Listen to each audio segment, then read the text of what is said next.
10 years ago, was largely talking about the basics, like the role of the gut microbiome in digestion, in protecting against infection, in synthesizing vitamins, and doing these various functions in the gut. And since then, it's really expanded. I mean, those early years, we were also seeing some inklings of gut connections to other organs. For example, the gut-brain axis was one of the first to emerge, or the connection between the gut microbiome and weight gain and obesity, metabolic syndrome. But in recent years, it's really honestly been connected to the health of almost every organ system. So now we see connections between the gut and the kidney, and the gut and bone health, and even the gut muscle axis. So there's really, it really has effects on virtually every organ system in our body, and has been connected in some way to virtually every chronic disease.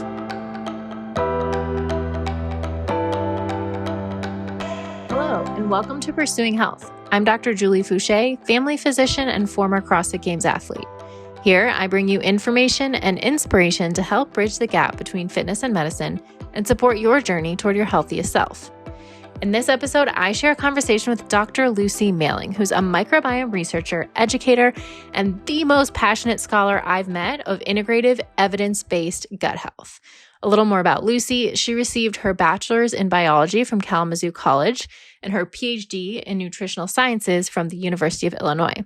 She's authored several peer-reviewed journal articles related to the microbiome and health, and was named an emerging leader in nutritional sciences by the American Society for Nutrition in 2017. On her website, lucymalling.com, she shares content dedicated to integrative, evidence-based articles about the microbiome, gut and skin health, and nutrition science. She's a nationally recognized speaker on gut health and one of the most trusted experts in the integrative health space. I've been following Lucy's work for years, so I was really excited to finally connect with her, and we had a ton of fun with this conversation. She shared how the microbiome impacts virtually every aspect of our health, some factors that impact the gut lining, some methods we can use to screen for intestinal permeability and gut dysbiosis, and actions we can take to support a healthy microbiome. Now, before we dive into the episode, I do want to make it clear that this podcast is for general information only and does not provide medical advice. I recommend that you seek assistance from your personal physician for any health conditions or concerns. So with that, let's get to the episode.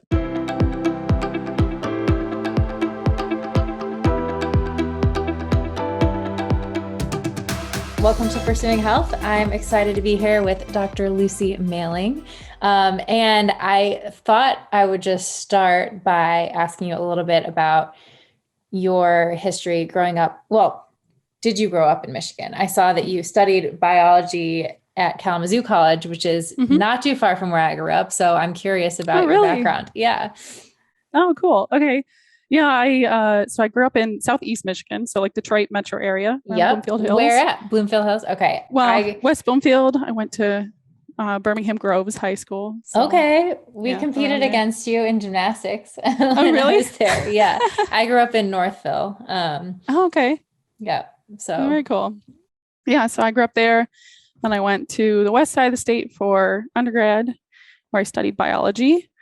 And that was actually where my whole health journey really started. I mean, I struggled with chronic eczema for my whole childhood, but it wasn't really until I was an undergrad, and my older sister was actually getting really into paleo and CrossFit, and kind of pointed me towards some articles. It was actually Chris Kresser that initially kind of sparked the interest, and pointed me to some articles that, maybe your diet is related to the skin troubles that you've been having. And I was very, very resistant. I was very much an athlete, but I did not eat very well at all.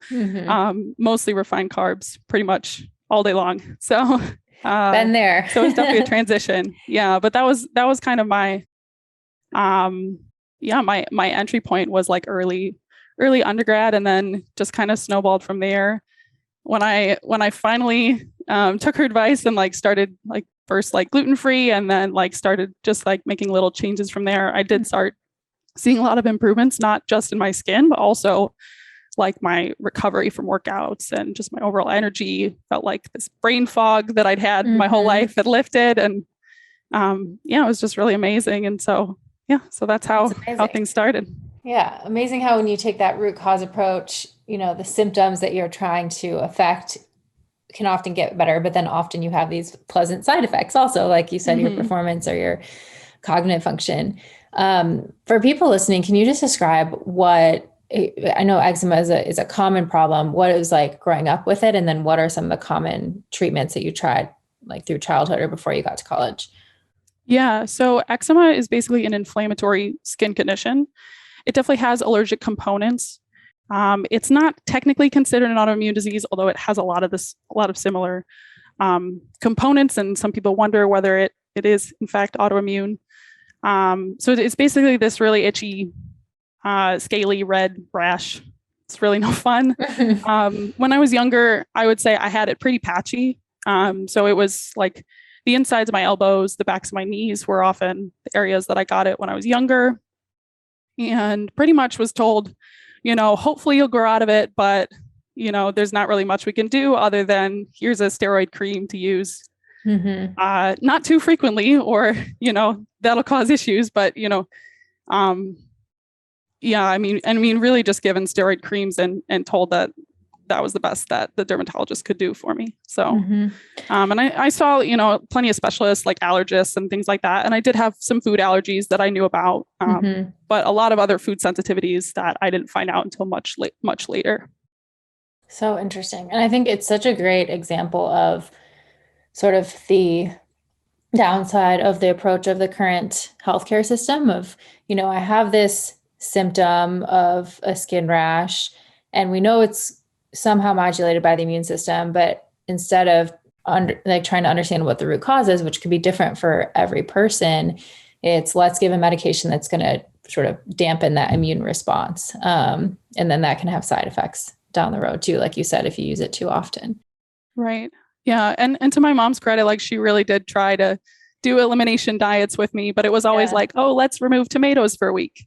It's not that, let's put that back in and do strawberries for a week. And unfortunately, I was never removing all the triggers. So it never made any difference. And so eventually we said, oh, well, it's not diet related. And of course, functional or integrative preventive medicine was really more in its infancy then. So there was a lot less resources around as well.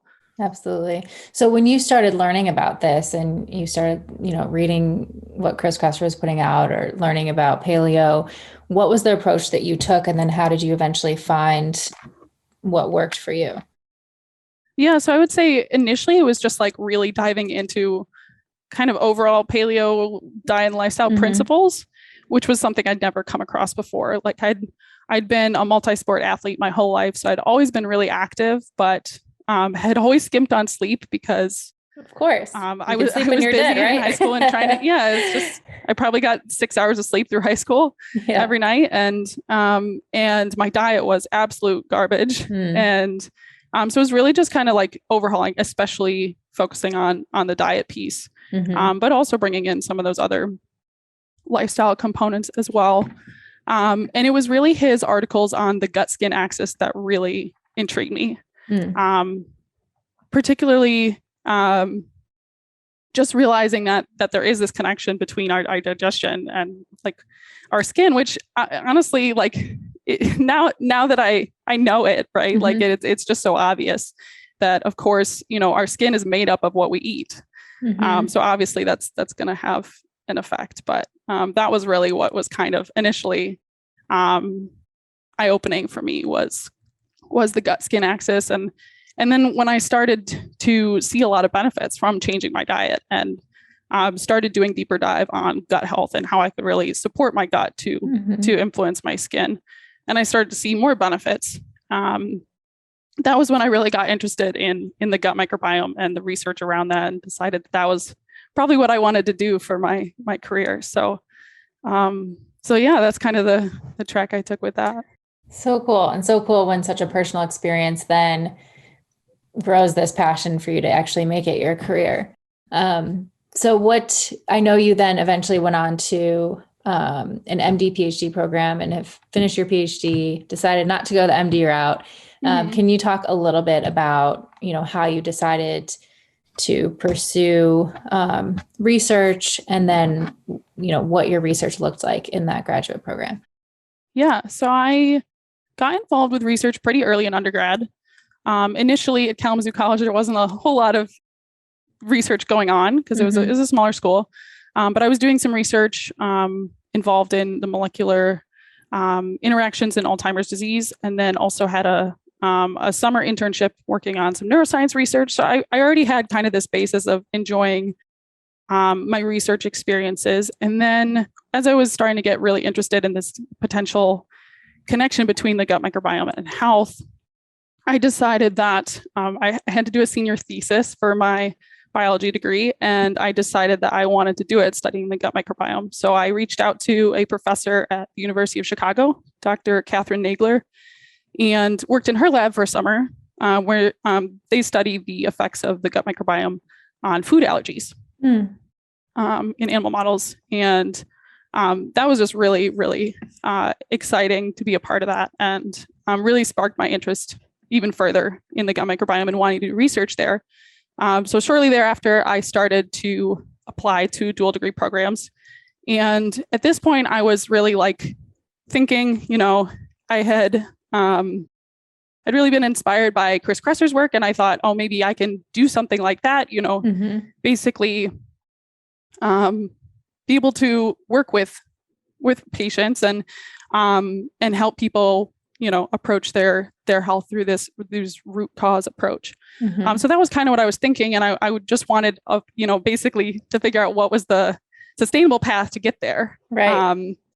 And, having had all these positive research experiences, but also recognizing that the credibility of an MD might allow me to have, financial stability as someone who's working in that area. So that was really what led me to pursue the MD PhD program. And I won't lie that having your med school paid for was a big component of pursuing that longer route.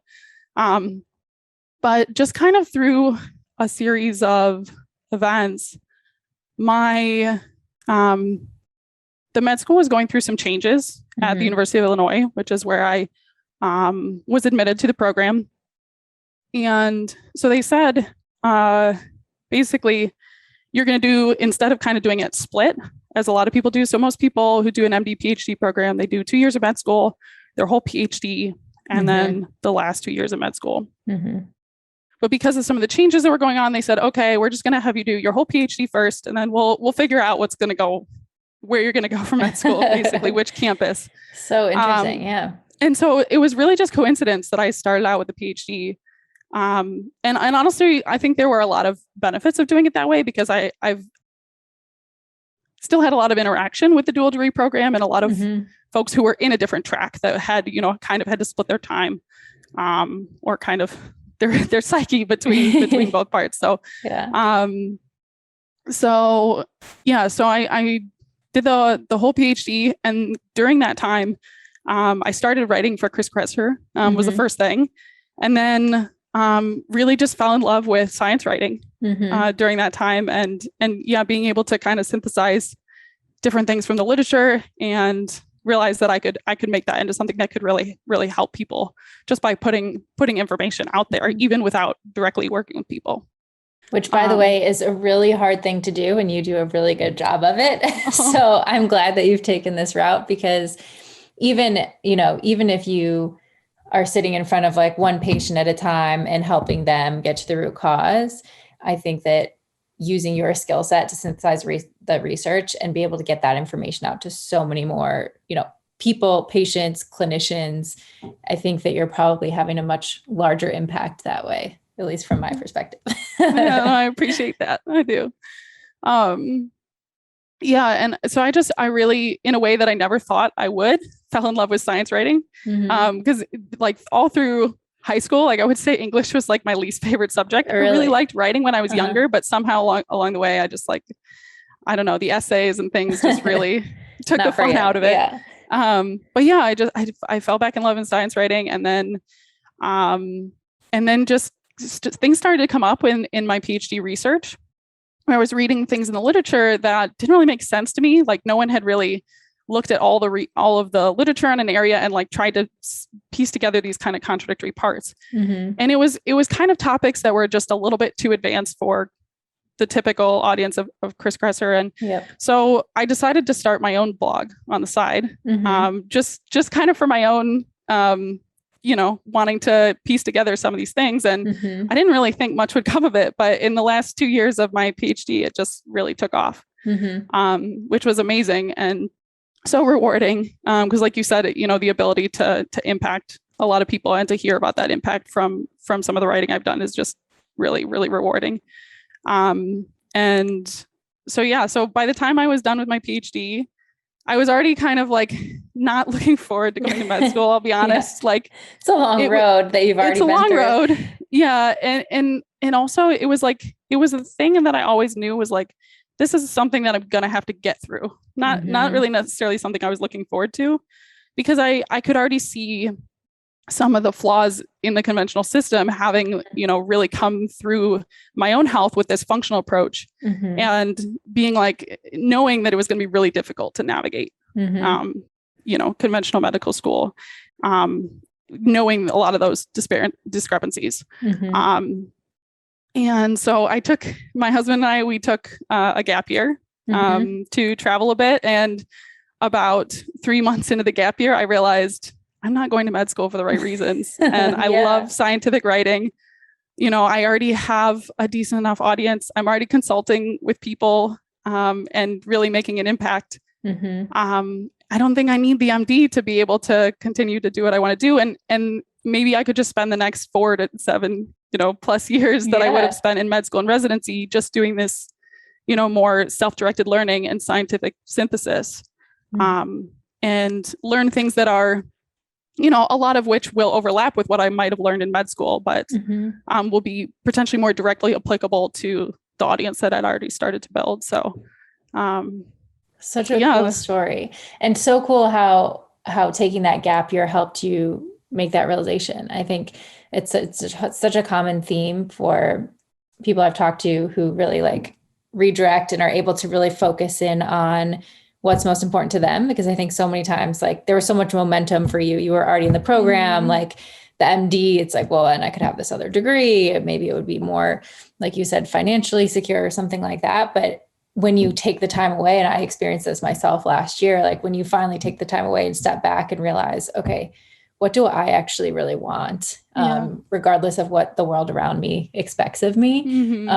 It's so powerful. So I'm a huge advocate for people taking time off, and it's so cool to hear how that played out for you too. Yeah, me too. I've advised so many people to do the same now, because it really was the first time that I'd really slowed down and like tried to listen to that inner voice of what I really wanted versus what all the expectations had been built around me. And I can't speak to how glad I am that I took that time, because I think I would have come to that realization eventually if I hadn't done that, but I might've been, a year into med school, really unhappy. Totally. Not having had that space to really figure out what I wanted.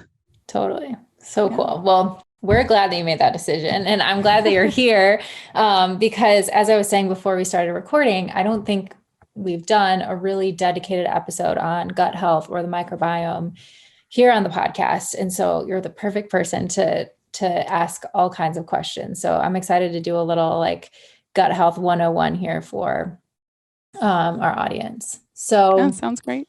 Let's just start really basic. Can you describe, people may have heard microbiome. What does the gut microbiome actually mean? What is it? Yeah, so it's basically the community of all the microbes that live in your gut. So that includes lots of bacteria, along with some archaea, which are somewhat similar to bacteria, but not really, fungi, viruses, and some eukaryotes like protozoa. And so this is the group that's basically co-evolved with us humans over thousands of years. And of those, the bacteria are definitely the most well characterized. So a lot of times when you hear about the microbiome, you're mostly hearing about gut bacteria. But there are all these other types of microbes as well. And they have, an immense collection of genes too. So in terms of kind of thinking about the immensity of the microbiome, we have about 1 bacterial cell for every 1 human cell. We have about 10 microbial genes for every 1 human gene. Wow. So the genetic capacity of it is also pretty vast. It's huge. Yeah. And it's a relatively new area of research too. I mean, I remember when I started med school, it was 2011. And so it was still, in its infancy, but I remember just starting to hear about microbiome in some of the early studies in our research conferences and things like that. And then by the time I finished, it seemed like there was so much more out there. And it's kind of crazy to think about how important it is for our health, but how we didn't really make that connection until relatively recently in history. Right. Yeah, absolutely. Yeah, I mean, it really is only come about in the last 2 decades, and I would say has really hit its stride in the last 10 years. And largely that's because of the advances in sequencing technology that's allowed us to see so much more in the gut microbiome. So that's basically how researchers are studying it now, is basically isolating all the DNA from microbes and sequencing them. Whereas many decades ago, all we had was culture, where you basically streaked a stool sample in a petri dish and see what couple of microbes would grow in the lab, which is not very many compared to the amount that we can see with this more advanced sequencing approach. Yeah. So with this research and now starting to learn and understand how we interact with all these microbes in our gut, what do we know about the role that our microbiome plays in our health? Yeah. So I would say, 10 years ago, I was largely talking about, the basics, like the role of the gut microbiome in digestion, in protecting against infection, in synthesizing vitamins and doing these various functions in the gut. And since then, it's really expanded. I mean, those early years, we were also seeing some inklings of gut connections to other organs. For example, the gut-brain axis was one of the first to emerge, or the connection between the gut microbiome and weight gain and obesity, metabolic syndrome. But in recent years, it's really honestly been connected to the health of almost every organ system. So now we see connections between the gut and the kidney, and the gut and bone health, and even the gut muscle axis. So there's really, it really has effects on virtually every organ system in our body, and has been connected in some way to virtually every chronic disease that we know today. And some of that is it's definitely a bidirectional effect. So we know, for example, that the gut microbiome can really impact your propensity to obesity, but also being obese also is going to have consequences for your gut microbiome as well. So it's definitely a two-way street, but there are these very strong connections between the gut microbiome and our health. That's amazing. Could you explain just a couple of those connections? So you mentioned immune system or immune function. That's obviously a big one. How is it that our gut microbiome is related to our immune system? Yeah. So some people may not know this, but actually 70% of our immune system is in our gut. Kind of lies right beneath that gut barrier. So the gut is actually, it's a hollow tube, but it's got these layers on the outside. So first you have kind of the gut epithelium, which is the basic of the barrier. But below that, you have this submucosal area, the lamina propria, that has all of this like really dense population of immune cells.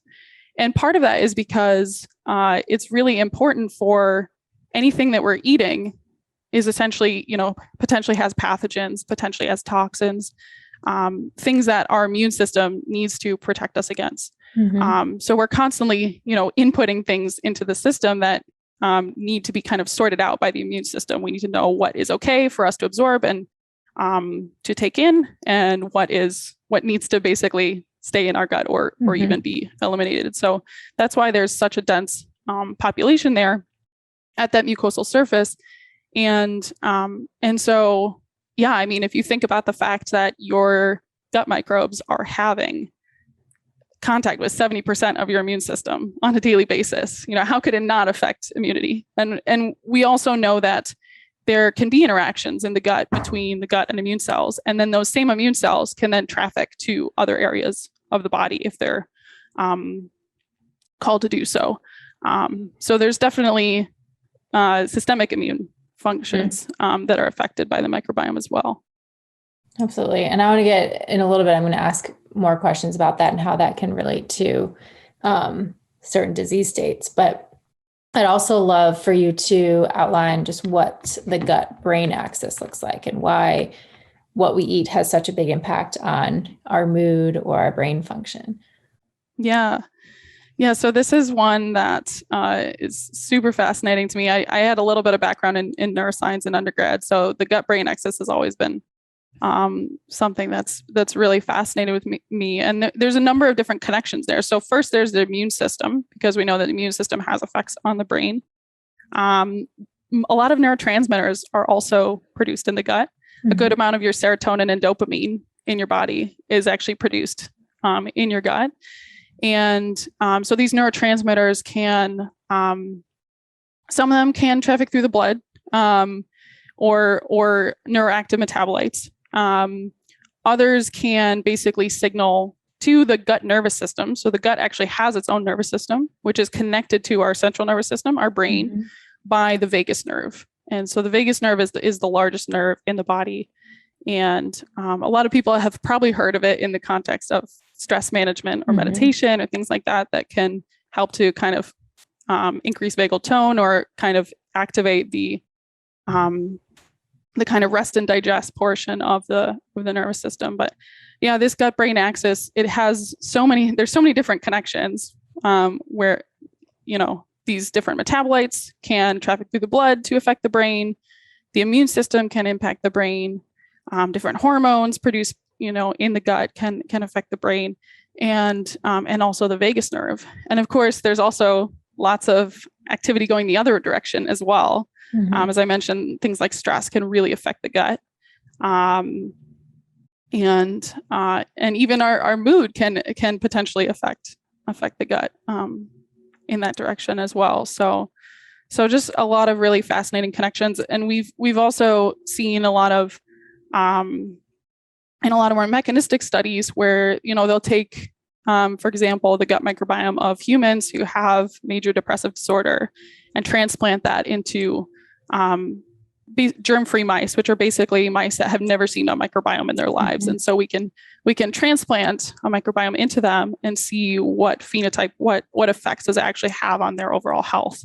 And you'll see that when you do that with basically the microbiome of a depressed person, it will actually induce depressive behaviors in the mice as well. So we definitely see these connections in kind of gut-brain disorders as well. Really fascinating. And you mentioned a couple things like stress that impacts the microbiome. There are a lot of things, obviously, that can influence the microbiome. And so obviously our goal is to want to be in a state of health and have a healthy microbiome. But what are some of the factors that may impact one way or another?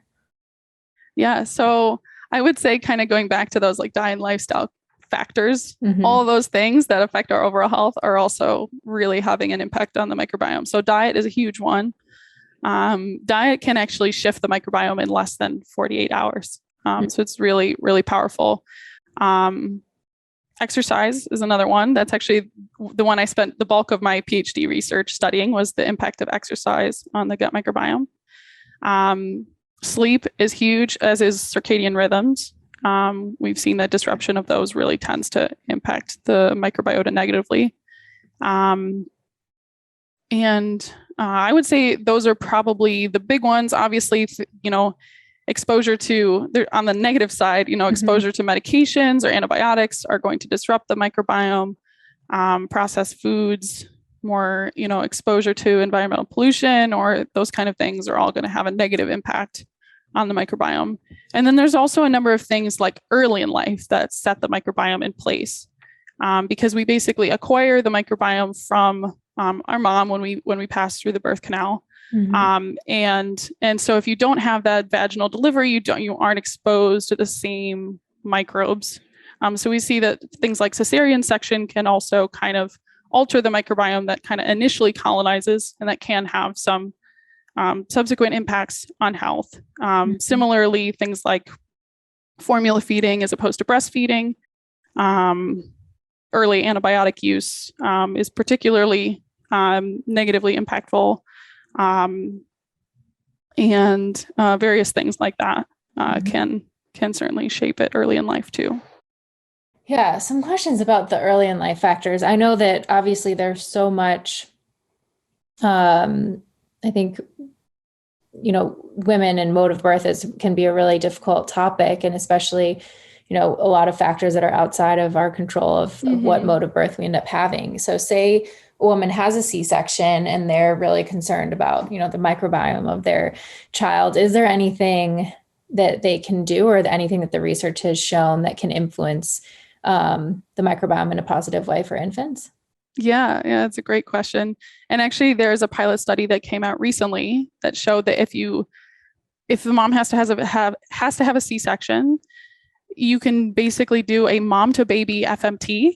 Oh, so a mom to baby fecal transplant, because actually counterintuitively, it's not the vaginal microbiome that mostly gets passed. It's actually the exposure to the mom's fecal microbiome because of the proximity of the birth canal to the rectum so you're actually exposed to the mom's fecal microbiome. So if you can essentially perform that transplant manually to a baby who has a C-section, you can actually completely abrogate the negative effects on microbiome trajectory. So in that study, they actually just collected a sample from the mom a couple of weeks before she was due for a C-section, and basically stored it and then mixed it with the first milk. Wow.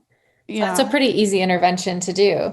Right. Yeah. And like I said, it was a pilot study, but I think that's increasingly where the research is going to help support that. And I hope that soon it's standard of care, because it has huge implications. And so many moms don't have a choice about having a C-section. Absolutely. How about, you mentioned medications? So we know obviously antibiotics are a big one, but any other medications that we know influence the microbiome? Yeah, so actually about a quarter of non-antibiotic medications also impact the microbiome. Wow, I didn't know it was that many. Yeah, a lot of them. And it's, actually some of them, the therapeutic effect is actually mediated through the microbiome, which makes sense. May have some effects on, the variability where it's, some drugs work in some people and don't work in other people.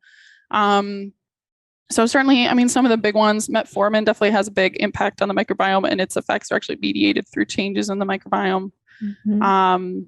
Antipsychotic medications, SSRIs really have an impact through the microbiome, and some of their mechanism is actually mediated through changes in the microbiome.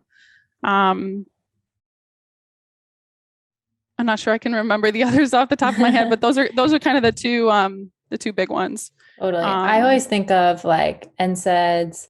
PPIs. PPIs are a huge one too, especially for the small intestinal microbiome. Yeah. And then oral contraceptives also, I think of. Yes. Well. Yeah. But things that most people don't know, or it's not something that when you're started on these medications, it's not usually a consideration.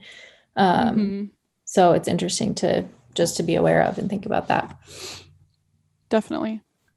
Okay. So lots of different factors that can influence the microbiome. What are we looking for? And you mentioned a lot of things that can have a positive impact. What are we looking for in a healthy microbiome? What do we see in healthy people when we study their microbiome? That's like the number one question that researchers are trying to answer and have been trying to answer for like a decade, actually. So there was the whole Human Microbiome Project, which was essentially kind of an add-on to the Human Genome Project, trying to understand what is a healthy microbiome. Is there a core set of healthy microbes? And the reality is there's so much variability from one person to the next in terms of what is a healthy microbiome, that there's no core set of microbes that all healthy people share. There are some characteristics of a healthy microbiome. Typically, higher microbial diversity tends to correlate with health, and also tends to have some benefits for kind of the stability of the community as well. But yeah, there's so much individual variability that it's very, very hard to actually define a healthy microbiome. But there are some patterns that we do tend to see as more common with dysbiosis versus healthy.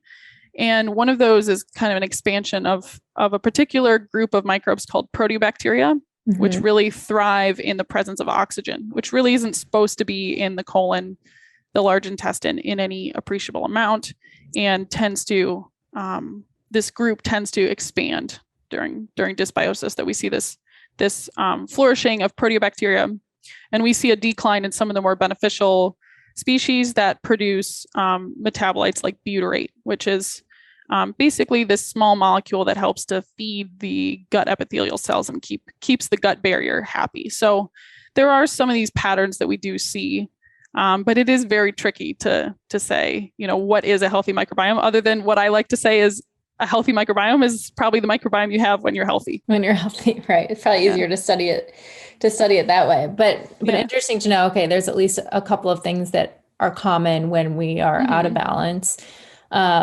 So let's say that you are having some symptoms, you're not feeling healthy, and you notice that those things are out of balance. Maybe you have more proteobacteria, or you have more of an oxygen-rich environment. What are the things that you could do to move that back towards a state of health? Yeah. So definitely first, we're really dialing in all of the diet and lifestyle things first, because those are really what's going to most significantly impact the health of the microbiome, and really support the health of the gut barrier, which is really actually important. That the health of the gut barrier is ultimately what determines what microbes can thrive there, because there's a lot of mechanisms that a healthy gut will actually basically institute on its microbiome to make sure that it maintains a healthy composition. So beyond those diet and lifestyle factors, though, typically what I'd typically do in working with clients is usually get some kind of stool test, just to screen for any major gut pathologies, any kind of inflammation that's going on, any infections that might be kind of leading to this disrupted microbiome. Beyond that, some of the things that we might do are kind of some tweaks within the diet to really try to bring down inflammation. So we might try an elimination diet. We might try reducing fiber intake for a period of time if they seem to be having more gas and bloating and some of those. So it really depends on what symptoms they're presenting with in terms of how we might approach kind of shifting their microbiome back towards health. But those are some of the things we might try diet-wise. And then there are some things we can do in the supplement realm that might also help to kind of shift the microbiome in a healthy direction. So, for example, if you're struggling, one of the things I mentioned was that when we get in this kind of state of dysbiosis or unhealthy state, there tends to be lower amounts of butyrate production. And then what happens is that butyrate is supposed to be feeding the gut barrier. But if basically you have this dysbiotic gut microbiome, it's not feeding the gut barrier appropriately. And then you kind of get in this vicious cycle. So one of the things that we can do is actually supplement with butyrate for a short period of time. That helps to support the gut barrier and actually kind of kicks in a positive feedback loop to actually support your natural native butyrate producers coming back too. So that's an example of one thing that we can kind of do to intervene and sort of break the cycle there. A lot of practitioners are a fan of using antimicrobial herbs to try to modulate the microbiome. And I'm definitely a lot more conservative with that. I think that they're really overused in general. We don't really understand how most of them work or what they're actually doing to the microbiome. It's sort of like, throwing them in and guessing that they're going to, shift things in a beneficial way. And many of them are just as potent as antibiotics. And I think that that's something that's not really recognized by a lot of people because they're natural, right? And so they think that, that they're not going to have detrimental effects. And I see a lot of people who have been harmed by overdoing the herbal antimicrobials. So I'm not really a fan of going that route. I occasionally use some that are a little bit more nourishing as opposed to kind of trying to kill off bacteria, and that have a little bit more tradition of use or have been more clinically studied. But generally speaking, I tend to take a more nourishing approach, trying to support the gut barrier with things like butyrate, things like colostrum, and there's another version of it called serum bovine immunoglobulins that's come out in recent years that's really quite helpful. So there are various things in that realm that we can do to help nourish things. You've been talking a lot about the gut lining. I'd love to talk just to dive in a little bit more on that. And obviously you want to have a intact gut lining, but what factors can cause it to be leaky or to have this intestinal permeability? And then what implications does that have on our health? Yeah, so a lot of the factors we were talking about earlier that can cause negatively impact the gut microbiome can also negatively impact the gut barrier. So, a processed unhealthy diet can certainly impact the gut barrier, especially when we get a lot of basically inflammatory insults going on to the gut barrier. Inflammation is really kind of, if I have to boil it down to one thing, it's really inflammation is what kind of disrupts the gut barrier. A lot of things can potentially cause that, but yeah, so infection could do it. Food intolerances, like unknown food intolerances, can definitely impact gut barrier function. Nutrient deficiencies, since we basically need adequate nutrients to constantly be repairing that gut barrier, it actually basically rejuvenates every 3 days. It turns over. So we constantly need effective nutrient status in order to repair that. And then, certainly, generally just things like avoiding antibiotics, medications that disrupt the gut barrier, those kind of things. Those stress, all the same things we were talking about already. Yeah. And you mentioned a lot of your PhD research was on exercise in the gut. What do we know about the impact of exercise on the gut line? Yeah, that's actually a really interesting area, and one that I started to get at like right before I left from my PhD. There's a lot of research to suggest that high intensity aerobic exercise actually causes acute gut permeability. So during exercise, especially hard aerobic exercise, your core temp rises and blood and oxygen are all diverted away from your gut. And so this actually causes kind of transient ischemia or heat stress and lack of oxygen to the gut. And even to the gut epithelium. And so that all leads to increased gut permeability. But my question was, what I really wanted to get at was whether chronic exercise might actually train the barrier to be stronger over time. Just as you train your muscles and they adapt and they kind of have this acute damage response, right? But then they repair stronger. I wondered if the same thing was going on in the gut. Because trained athletes have been shown to have lower levels of circulating endotoxin, which is sort of a marker of gut permeability. So they have lower kind of baseline gut permeability. So I wondered if kind of this was an adaptation effect, and we did collect some preliminary data from our exercise trial to suggest that might be the effect that's happening, where you are causing a little bit of acute, basically barrier damage every time you exercise, but over the long term, your gut barrier may strengthen from that kind of stimulus. But obviously you don't want to overdo that, just as you don't want to overdo it with your muscle adaptation, right? Yeah. So, and there's also certain things that can either increase or decrease the amount of exercise-induced permeability. So things like zinc, curcumin, which is the kind of the active part of turmeric, glutamine and colostrum have all been shown to reduce exercise-induced gut permeability, whereas things like wheat, lactose, casein, which, the protein in milk, carbohydrate gels, NSAIDs, and stress all seem to increase that damage during exercise. So that is something for athletes to be aware of, that especially what you're consuming, like in the couple hours before you exercise, can really affect how your gut is affected by that exercise bout. That's fascinating. So it's not just, we think of exercise as this hormetic response for our muscles, but it's potentially also having this similar impact on our gut.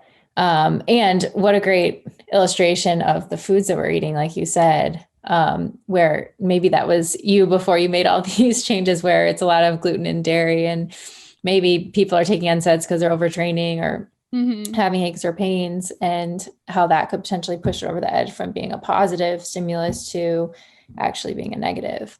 That's really fascinating. Yeah. Okay, so there's all these factors that can impact the gut lining. Let's say that you have, a quote unquote leaky gut, or you have some intestinal permeability. What happens then? You've obviously got your immune system right there inside the epithelial lining.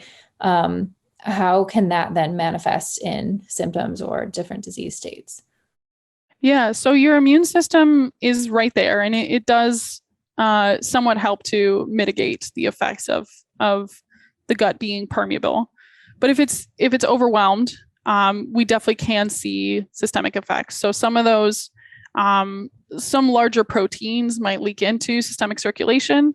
They can either travel via the portal vein, get into the liver, and you're causing liver stress. Sometimes they can also even get into more systemic circulation, where you're then basically having a systemic immune response to these larger dietary proteins and microbial components that aren't supposed to be in circulation. So it really can generally kind of trigger this this overall systemic inflammation is what we see. And that can, that has been shown to directly lead to things like metabolic syndrome. There's also kind of preliminary suggestions in the literature too that this could be related to things like skin inflammation as well, or like I mentioned, liver stress, different impacts on various organs from this intestinal permeability. So just general inflammation, which may show up with different symptoms depending on the organ system that's most affected. Right. Okay. So for someone who maybe has some symptoms, like you said, first thing, we're trying lifestyle. We're making sure that our diet is dialed in. We're avoiding processed foods and a lot of sugar, working on, having regular exercise, getting good sleep, making sure that we're doing something to down-regulate our stress response. If that, you're doing all those things, you feel like those things are dialed in, but you're still having symptoms. You mentioned earlier stool testing. And I think there's, now there's so many different tests available. There's a lot of different options, both through, more integrative or functional practitioners or direct to consumer testing. When should someone get a stool test? And then what are some of the pitfalls in navigating how to use these tests? Yeah, it's a great question. I actually just published an updated guide to stool testing on my blog. So if anyone's interested, that'll be the detailed version. And I saw that the two that you like the most from a unbiased research perspective are the two that I use the most. So it made me feel great. a lot more confident in the test that I'm using. That's awesome. Yeah, so I can definitely talk about those two. But in general, people ask me, does everyone need a stool test? And I don't think the answer is yes to that. I think if you're healthy and you're feeling great and you're happy with your gut health and you have good energy, there's really no reason that you need a stool test. Certainly, there's a lot of people who are just fascinated to look at their gut microbiome, and that's awesome. I always support that, but I don't necessarily think that everyone needs a stool test, partly because it's entirely possible that you find something that is just a red herring on a stool test. And that's obviously something we have to navigate when someone has symptoms and we're doing a stool test. We want to be careful not to overinterpret things, but I don't necessarily think it's true that everyone needs a stool test if they're healthy and they're happy with their overall gut health and their overall health in general. But anyone who's kind of got the diet and lifestyle factors dialed in, and they're still having either gut symptoms or even kind of extraintestinal health symptoms that they can't really seem to get to the bottom of, like fatigue or definitely food intolerances, just like lower energy, skin conditions, anything that might potentially be related back to the gut, which of course is a lot of things. a lot of things. And we don't ever want to, I don't ever want to say like those things are definitely attributed to something that's going on in your gut, because there's so many factors that are influencing those disease manifestations. But I do think it's worth, in that case, getting at least one gut test to just kind of screen and make sure that there's nothing going on that's obviously amiss in your gut that might be contributing to your symptoms, like a parasitic infection or, kind of silent gut inflammation that you weren't aware of that would need further looking into. So yeah, I do recommend it in that way as a screening tool for folks who aren't quite satisfied with their health and want to see if the gut might lead to some answers for that. And then the two tests that I use most frequently for looking at the gut are the Genova GI Effects Comprehensive, which is like a nice clinical overview. It's got a lot of different markers for digestion and absorption, inflammation, looks at some of the gut metabolites, and also gives a brief overview of the bacteria that might be going on there. And it also screens for parasites. So that's kind of like a good overall look at the gut environment in general. And then the second one that I use is the Thorne gut test, which until recently was called Longevity, but has now been acquired by Thorne. And this is using metagenomic sequencing. So that's basically deep sequencing of all the microbes that are in your gut. So any microbe that is known to science, it will pick it up, which is pretty cool. We get like a ton of raw data back from that, and they do let you access that raw data, which is one of the reasons that I really like Thorne for that. And so basically that's like, the first one, the GI effects, is a more clinical overview. And then the Thorne test is more like deep dive into the microbiome. And we can also, in that, look for potential stealth infections and things like that. So I would say in general, for someone who's kind of doing their first look at gut health, I'd go with the GI effects. And then usually I'd go with add on Thorne as well if there's, if we suspect potential gut infection or you have overt gut symptoms and kind of want a deeper dive into that. And when you have that information, then what are how does that information then guide you in terms of how to, what might need to be addressed? Yeah. So certainly some of the things that we're screening for, like parasitic infection, that would be something that usually requires pharmaceutical treatment. There are certainly some things we can do to support the gut during that process to kind of mitigate any side effects of that on the rest of the microbiome.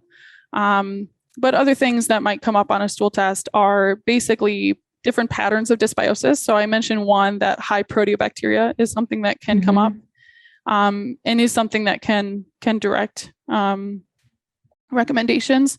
The other big ones would be methane overgrowth and hydrogen sulfide overgrowth. So these are basically, methane and hydrogen sulfide are two gases that are produced in the gut, and they're supposed to be there and produced in normal amounts. But if your gut microbiome becomes skewed towards one or the other one, then you can have some unpleasant symptoms that accompany that, and it can have kind of overall negative impacts on the gut barrier as well. So those are always things that I'm looking at, and those can often inform dietary approaches that might be helpful, and also some supplemental support, usually some certain nutrients that we might want to focus on to make sure those are adequate for each of those. So those are all things that I'm looking for. And then other things would be like yeast infection we might find. It's a little bit harder to screen for in stool, but is something that can come up on there. And then also just, some of the digestion and absorption markers. If we're struggling with that, we might consider digestive enzymes or other digestive support. And if there's anything with the inflammation, if it's kind of lower level inflammation, then we might consider something like looking into gut infection if we suspect that, or considering an elimination diet if there's some suspected food sensitivities, or Or if it's like really severe inflammation, then I might be then referring them to a GI specialist to just get that checked out. Mm-hmm. And so with a lot of these tests, you're looking at obviously the different, the composition of the microbiome. Mm-hmm. And I know probiotics are a very hot topic, and there's tons of probiotics out there available. What's your general overall take on probiotics, and are they useful? In what situations might they be useful? Yeah. So probiotics can definitely be useful, but it's important to choose them very wisely because not all of them are helpful. Most of them are probably just benign. They're not, they're not going to harm you, but they're not going to help you either. So my general approach to probiotics are, I always, for one thing, always want to know the strain of the probiotics I'm using. So microbes are always denoted by their genus, their species, and their strain. So for example, Lactobacillus plantarum 299V. That's Lactobacillus is the genus, plantarum is the species, and 299V is the strain. So it's basically the letters and numbers that we want to see on the label for it to be kind of a strain-specific probiotic. And that means that they're disclosing exactly what is in the probiotic, and also looking for specific strains that have been well studied in humans, so have clinical safety, and ideally have efficacy for the thing that you're trying to use them for. So there's we have enough research now to basically match probiotic to condition, and I think increasingly we should be doing that whenever possible. Now, if you're just someone who is generally healthy, doesn't really have any health complaints, and you want to try a probiotic, there are some that I recommend that have just been really well studied in humans and are kind of like an overall, just kind of good maintenance probiotic. And one that I would recommend is Visbiome, Visbiome, which is used to be called BSL-3. It's now been kind of rebranded. But that one is kind of like a good overall maintenance probiotic that that is generally really well tolerated and certainly has some benefits. But in general, kind of more trying to match probiotic to condition. And actually there's a clinician in Australia, Dr. Jason Horlak, who has a really great database on his website called Probiotic Advisor. And you can actually type in any condition, and he's got all of the probiotics that have been clinically studied for that particular condition. So that's a really great resource for finding evidence-based probiotics to try. That's awesome. Okay. So taking it by condition, a lot of people will take probiotics, maybe if they have to take an antibiotic for one reason or another, but I know you sometimes recommend some other things to help mitigate any potential damage from the antibiotic to the microbiome. What's the reason for that? Or if we do take a probiotic and an antibiotic, is it helping? Is it not doing anything? What do we know? Yeah, so I think the research is pretty limited here in terms of what impact that actually has on the microbiome. But I became pretty interested in exploring that topic when there was a pair of papers that came out from Cell a couple of years ago that suggested that probiotics might actually delay the recovery of the native microbiome after antibiotics. And honestly, if we think about it in terms of kind of thinking of the gut as an ecosystem, it actually makes a lot of sense. It's kind of like if you think of antibiotics as clearing the rainforest, and then probiotics as planting some kale and arugula. And is that really going to help bring back the rainforest? Or is it actually going to take up the space that those microbes would be coming back into? So that's kind of what they saw in this study, is that especially the lactobacillus-based probiotics were actually inhibiting a lot of the beneficial species from being able to kind of come back and fill their niche. So I generally don't recommend probiotics with antibiotics, with a few exceptions. If you're in a hospitalized situation and you're really susceptible to C. diff infection or something like that, then it might be worth considering. And it's possible that probiotics like the yeast probiotics like Saccharomyces boulardii might be a little bit more helpful in that regard. And those actually have the most evidence for preventing antibiotic associated C. diff and diarrhea. So if you were going to take a probiotic with antibiotics, I'd probably go with that one, but we still don't have a lot of research on how that impacts microbiome recovery. What I recommend more so is actually supplementing with butyrate, because really the reason that we have dysbiosis occurring post antibiotics is primarily because when you take antibiotics, you're wiping out all the butyrate producing bacteria, and the gut barrier starts to starve, and it starts to leak oxygen into the gut when it's basically starving for energy, and it's using more glucose instead of butyrate. And so that is essentially what then promotes the overgrowth of a lot of these more pathogenic or undesirable species. So if we can support the gut with butyrate during antibiotics, it's been shown that we can actually potentially inhibit that antibiotic-induced dysbiosis. So that's typically what I recommend during antibiotics. And then also just making sure that you're really eating a good solid diet, not a lot of refined carbohydrates during that time, and to really kind of set back in a healthy ecosystem.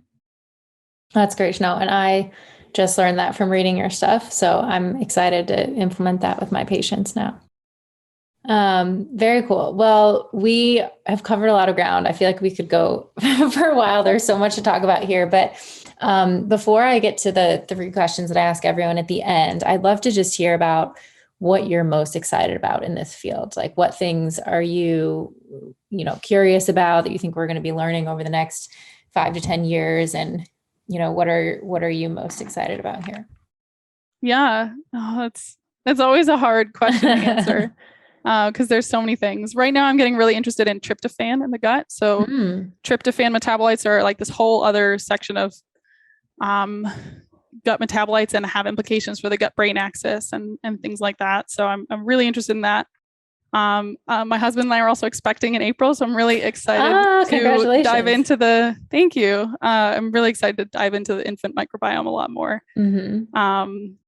And yeah, I have started to come across some of that really interesting C-section research and all of that. So I think that's going to be a really cool area to get into more. But yeah, I mean, honestly, I'm always just really excited by like the variety of research that comes out, and that's part of the reason why I really like science writing as opposed to doing academic research, is that I kind of get to see it all and like get to try and synthesize it all, and that's what and you really actually have time to be able to keep up with all of it instead of your very narrow focus of what your research question is. Super cool. Well, at the end of the podcast, I usually ask 3 questions. So one is, what are the 3 things that you do on a regular basis that have the biggest positive impact on your health? 3 things that I do on a regular basis. I would say getting outside first thing in the morning and exercising is huge for me, not only for my physical health, but also just like mental health, like starting the day outside. Totally. That circadian rhythm and the exercise, killing 2 birds with 1 stone. Yeah. I would say the second is meditation and stress management. I've gotten really interested in that the last couple of years, and that's been really helpful for me, along with just other kind of healing modalities in terms of I know you recently had a tapping guy on the podcast. Like that's been really interesting for me to experiment with, and just a lot of other things kind of in that realm. And then the third one, it's hard to pinpoint. I would probably just say I really do prioritize sleep and rest. And I've been really good about that ever since my 6-hour stints in high school. So yeah, I absolutely get 8 hours a night, and often will give myself the opportunity for more. I almost never wake up to an alarm. So that's amazing. So definitely sleep is big for me too. That's awesome. Well, I'll be sending positive vibes your way for, infant sleep also coming up. Thank you. I know it's always a challenge. And really cool to hear about the meditation or mindfulness practices. Has there been anything that you found that's been really helpful for you in that journey? Because I know for a lot of people, there's so many different ways to do it, and it can be hard to find, what works for you. Yeah, for me, it was, I'll be honest, I really struggled with meditation for a long, long time. And it was really actually finding Eckhart Tolle, yes. who's kind of a little new agey, for my liking, but it is still like really, it was listening to his audiobook where I had like my first deep meditative experience, and it was very profound, in a way that like really shifted things. And I was actually able to meditate after that.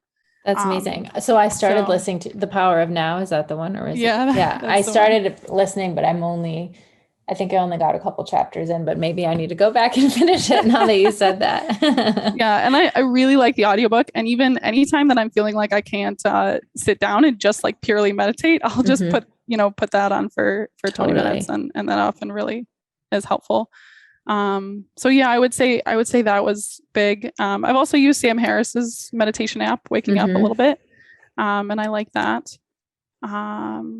But mostly, I mean, I've tried various forms of meditation as well. I did a loving kindness meditation retreat and quite enjoyed that. That was probably the most, that was a part-time retreat during COVID, online. So it wasn't quite the same as an immersive retreat. I'd still really like to do like a full-on immersive retreat, but haven't quite gotten there yet.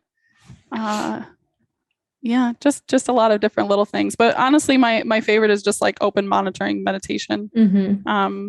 I often find that I even get creative ideas for writing and things. And so I'll write those down and kind of go back to the meditation. So, That's great.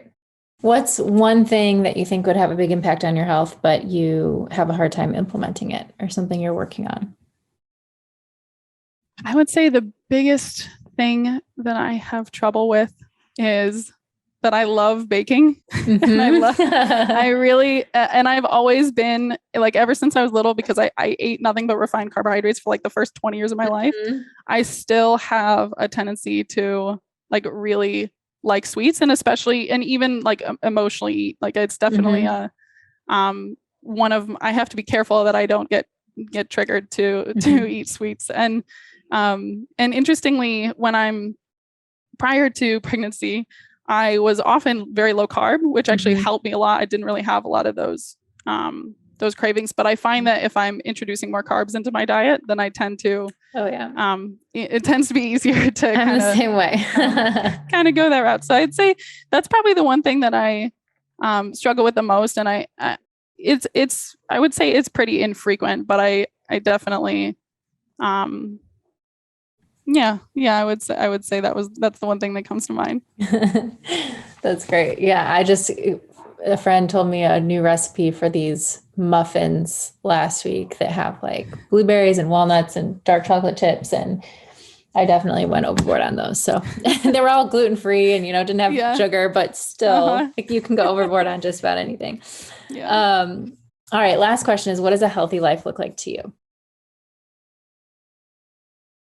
I like that question. I think honestly, what I've come to in the last year or so is really a life that is true to myself and is not trying to meet anyone else's expectations, but really supports me physically, mentally, emotionally. That's beautiful. I love it. And I can relate to that a lot. Well, thank you again so much, Lucy. This has been awesome. I would love to have you on again at some point in the future, and we can dive deeper on some of these topics, and hear all the things that you learn about, the infant microbiome and all these other areas. But for people who are listening who want to just learn more, you have a ton of content on your blog and different courses, and you do consults. Where can people learn more or find what you're up to? Yeah. Well, first, thank you so much for having me. This has been really, really enjoyable. Everything that I do can pretty much be found at lucymailing.com. It's all there. Awesome. And you do have a Patreon, correct?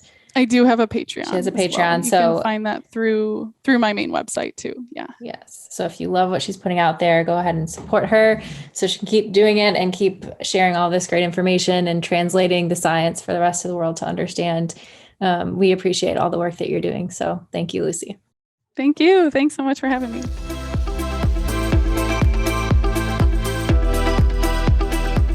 Thanks so much for tuning in. If you enjoy listening to the podcast, please consider subscribing and giving it a 5-star rating on iTunes. It really does help to get the word out to more people.